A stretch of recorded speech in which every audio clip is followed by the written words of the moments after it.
Welcome, everybody, to the top 10 quarterbacks of the 1990s. I'm Mike Goodpaster with The Grueling Truth, and I want to remind you The Grueling Truth is powered by betting.net. Betting.net is your best bet for finding the online sportsbook or casino that's right for you. Make sure you check them out at betting.net. If you follow The Grueling Truth, which if you're watching this, you probably do, you know that we have probably the most extensive list of top 10s for current day sports and sports of the past, sports history, which is my favorite topic. Today, we're going to look at the top 10 quarterbacks of the 1990s. Now, my two guys that just missed the list would probably be Mark Brunell, who I think is one of the more underrated quarterbacks in NFL history. Did a great job back in the 90s for an expansion team the last half of the decade. Actually got the Jacksonville Jaguars to the championship game just a couple years into their existence. And my other one would be Phil Simms. Now, Phil Simms, if he would have been the quarterback in Super Bowl 25, probably would be on this list. And he might be fairly high if he would have led them to the win. Of course, Jeff Hostetler took over for him. In the regular season, ironically, against the Buffalo Bills, he was hurt around week 12 or week 13. And Hostetler took the team the rest of the way, took them and won the Super Bowl. Now, the reason I bring that up is my number 10 is Joe Montana. Now, Joe Montana in 1990 had one of his finest seasons he'd ever had. He led the 49ers to the NFC Championship game. Leonard Marshall gave him a vicious hit, which knocked him out of the game. Roger Craig fumbled the ball. The 49ers came up short. The Giants would go on with Jeff Hostetler to win the Super Bowl in a huge upset over the favored Buffalo Bills. Now, Joe Montana then went to the Kansas City Chiefs, led them to the playoffs a couple times, including an overtime win against the Pittsburgh Steelers, got them to the AFC Championship game back in 93. I think it was 1993 or 94 season. And, he had a great playoff game against the Houston Oilers where they upset the Oilers in the House of Pain. And he got hurt in the second quarter against the Buffalo Bills in that AFC Championship game, which changed everything for that game. But I don't think we would say that the Kansas City Chiefs would have beaten the Buffalo Bills. But with Joe Montana at the helm, you never know. So my number 10 is Joe Montana. At number 9, we've got Drew Bledsoe. Now, Drew Bledsoe, unfortunately, is not remembered as a great quarterback. He is remembered as the quarterback who was replaced by Tom Brady. The man is known as the quarterback who took a nasty hit from the Jets, linebacker Mo Lewis. And those two things are a part of Drew Bledsoe's legacy that you will never be able to get past when you talk to people. But Bledsoe was a gunslinger who went to the New England Patriots when the Patriots were a morbid franchise in the early 1990s. He threw a great deep ball. He threw for a lot of yards. And it was he, not Brady, that helped the Patriots become a relevant franchise. He helped to make the Super Bowl in 1996, and his consistent production made him one of the better quarterbacks of the 1990s. So my number 9 is Drew Bledsoe. Number 8, Dan Marino.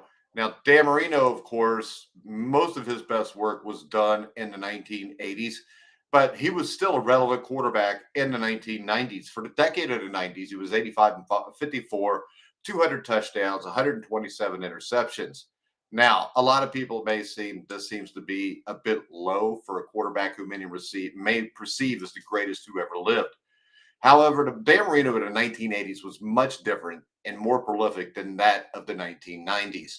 Still, even in the 90s, Marino was one of the top elite quarterbacks, and his production and winning played a huge part in that. Now, Marino's 200 touchdown passes in the 90s are tied for second with Steve Young. Though he never won a Super Bowl, he always gave his teams a chance to get there and was consistently guiding the Dolphins to the playoffs. He may not have been the Marino of the 80s, but still, he was much better than most of his peers, even at that time. His passing yardage in the decade proved that. He threw for over 33,000 yards. I think the big killer here was the 1992 AFC Championship game, where the Bills were actually seated lower than the Dolphins. The Bills were the wild card. The Dolphins had won the AFC East. But Dan Marino had a horrible game in a game that they lost by 2 or 3 touchdowns to Buffalo in Miami. I think that really knocks him down on this list just a little bit. My number 7 is a guy who I think was mishandled for probably the prime of his career, and that would be Randall Cunningham, who was pigeonholed as basically a runner. And I think the cliche question here is, what if? Now, what if is kind of a stigma that unfortunately has been a part of Cunningham's legacy. During the 1990s, Cunningham played a full or close to a full season only 4 times. That being said, his sheer talent and production when he was healthy is undeniable and why he's on this list. In 3 of his 4 healthy seasons during the decade, Cunningham won 10 or more games 3 times. In 1993, he went down for the season. The Eagles were 4-0. They would go 4-8 the rest of the way without him. He was valuable. He was prolific. He was a quarterback that could beat you with his legs. He also had one of the most powerful arms in NFL history. Cunningham was way ahead of his time. Cunningham's 1998 season with the Vikings was one of the greatest NFL seasons for a starting quarterback in NFL history. He threw for 34 touchdowns, won 13 games and 14 starts, and posted a league-leading 106 passer rating. Going back to the what-if stigma, if he doesn't get hurt, I think he's easily in the top 5 here. Now, if you also switch that and say mid to late 1980s, if he has a coach other than Buddy Ryan, maybe he would have been better because Buddy Ryan only concentrated on the defense. He didn't pay much attention to the offense. They had some receivers there that could get it done, but Randall Cunningham was running around more than what a quarterback who could throw the ball like him needed to. So my number 8, no doubt, Randall Cunningham. Now, I'm sorry, number 7, Randall Cunningham. I want to remind everybody who's listening that betting.net is not just sports betting. Betting.net compares the best online casinos to sit back, relax, and play the top online slots, pokers, and table games. Make sure you check them out. I also want to tell you to check out TGT Play if you're into social casinos, or if you don't know what social casinos are, go check them out at TGT Play on Twitter. All right, guys, let's go back to our list of the top 10 quarterbacks from the 1990s. We are at number 6. Number 6 is Warren Moon. Of course, the story of Warren Moon can't be told without being told of the way he was basically screwed over in the NFL. I mean, when you get to the 1990s, he was in his mid to late 30s. Now, Warren Moon took Washington to a Rose Bowl championship in 1978 when they beat the Michigan Wolverines. After that, for some reason, the NFL owners or the NFL general managers did not think Warren Moon was a quarterback that could play in the NFL. 1979, 80, 81, 82, 83. He's the best quarterback in the CFL. I believe he won like 5 straight Grey Cups. Gets signed by a Houston Oilers team that was horrible in 1984. By the time you get 3 or 4 years later, Warren Moon has them as a relevant team again. Now, like I said, even though he was in his mid to late 30s during the 90s, Moon was lighting up the stat sheet. Twice during the decade, he threw for over 4,500 yards, which led the league. And twice he threw for over 30 touchdowns. Much bigger deal back then than it is today with the way the game is played and the rules. Now, he threw for over 4,000 yards 4 times during the decade. Moon's only blemish is his lack of playoff success. Still, those gaudy and prolific numbers help him make the list, and it helps him make him pretty high at number 6. Number 5 for me is Jim Kelly. Jim Kelly has got to be a guy that you look at and you think what might have been. Because you start off 1990, they're 6-7 point favorite in the Super Bowl. They came up short against the New York Giants, and I think they were a better team than the Giants. It was one of Bill Belichick's greatest coaching efforts as a defensive coordinator for the Giants to shut down that no-huddle Buffalo offense. Now, losing 4 straight Super Bowls is rough. On the other hand, getting to 4 straight is something we may never see again. And Jim Kelly's command of the K-Gun offense was a huge reason for the Bills' success during the 1990s. Kelly was one of the more cerebral quarterbacks in the history of the NFL and was Peyton Manning before Peyton Manning was. Now, Kelly's ability to check in and out of plays, make quick decisions with the football, run the no-huddle offense was second to none. If Kelly wins at least 1 or 2 of those Super Bowl appearances, his career and spot on this list are viewed much differently. As it stands, he was a great Hall of Fame quarterback that just couldn't get over the hump. So that was number 5, which is Jim Kelly. Number 4 is Brett Favre. Brett Favre, I think, by far his best decade was the 1990s. He won his only Super Bowl in the 1990s. He was 82-43 as a starting quarterback, 235 touchdowns, 141 interceptions. And you could make a case for Brett Favre being the number 1 quarterback in the 1990s. I wouldn't be mad at you if you were. After all, the man did win 3 straight MVPs. He won a Super Bowl. He made it to 2, and he threw for the most touchdown passes in a decade. He was the pure definition of a gunslinger. Favre could throw for 30 touchdowns, but he could also throw for 18 to 20 interceptions, which is why he is down at number 4 on this list. With Favre, you always kind of had to take the good with the bad, but the good far outweighed the bad when you look back on his time with the Packers during the decade of the 1990s.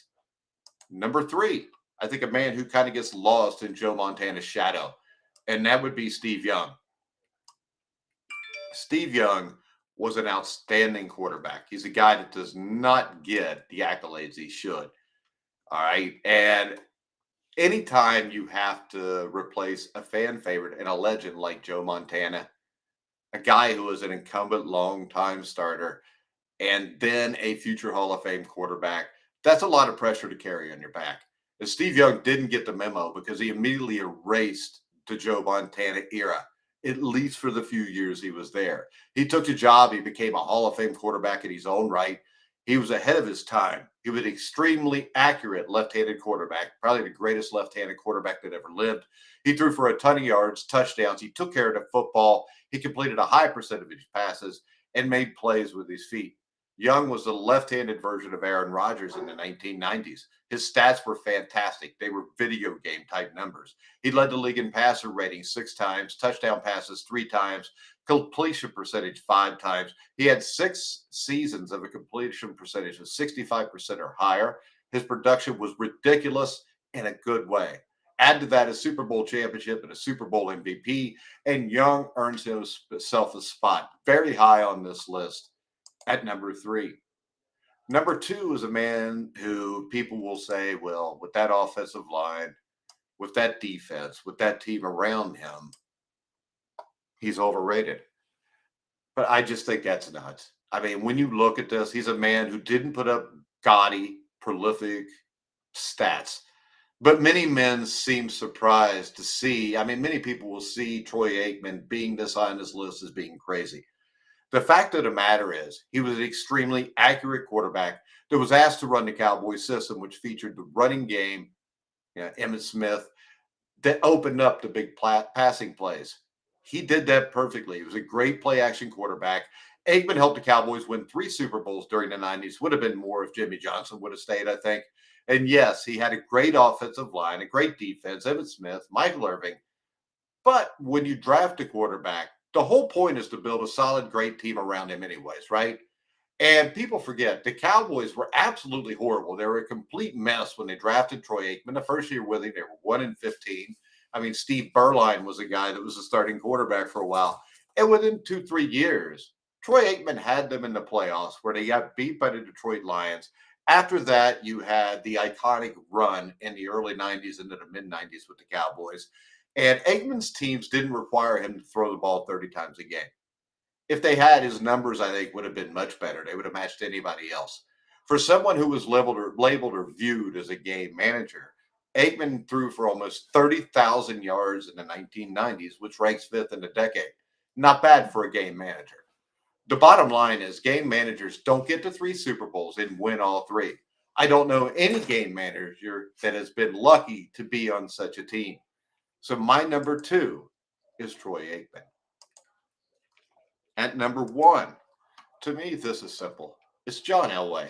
I mean, John Elway's a guy, 84-49 for a record during the decade. And John Elway is one of the best quarterbacks of all time, in my opinion. I think you've got Brady, you've got Montana, you've got Elway. His time during the 1990s confirmed that. During the 90s, Elway's Broncos only had 1 losing season. He is one, if not the most clutch quarterbacks in NFL history. Elway made big plays for his team when they needed it most. He had the strongest arm anybody had ever seen, maybe him and Randall Cunningham.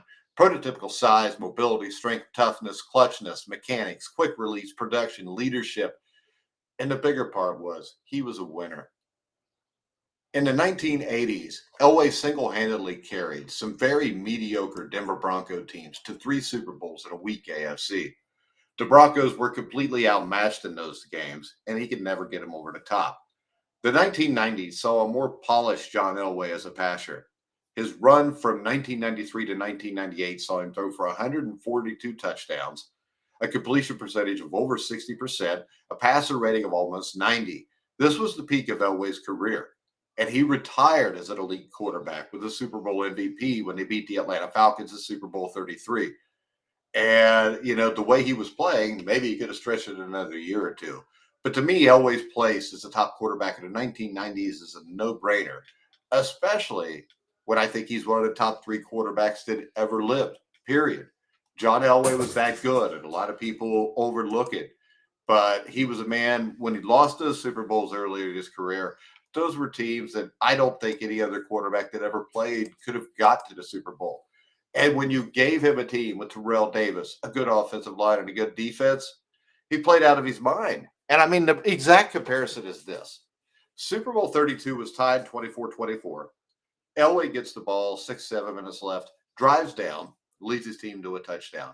They kick the ball off to Brett Favre, who's got over 2 minutes left, couple timeouts. Favre goes 4 and out. If the roles were reversed, Elway drives his team down the field and wins that game. If you don't believe me, you could ask some Cleveland Browns fans. All right, guys, that's our top 10 quarterbacks of the 1990s. And I want to remind you to check out and head over and see for yourself. Betting.net makes it easy to find all of the legal online casinos or sportsbooks in your state. Make sure you check out TGT Play on Twitter for social casinos. It's a great site for social casinos. I also want you to follow at Grueling Truth on Twitter. Make sure you like, subscribe to us on YouTube. Click on a link in the description below in the video to check out SI Sportsbook, which was one of the best up-and-coming sportsbooks out there. Sports Illustrated has a great name in the sports industry, and I think you'll find the Sports Illustrated Sportsbook is just like everything else with Sports Illustrated, which is top-notch. All right, guys, we're going to go ahead and wrap this show up. You've been watching The Grueling Truth, and you've been watching our top 10 quarterbacks of the 1990s. I'm Mike Goodpaster. You've been watching and listening to The Grueling Truth.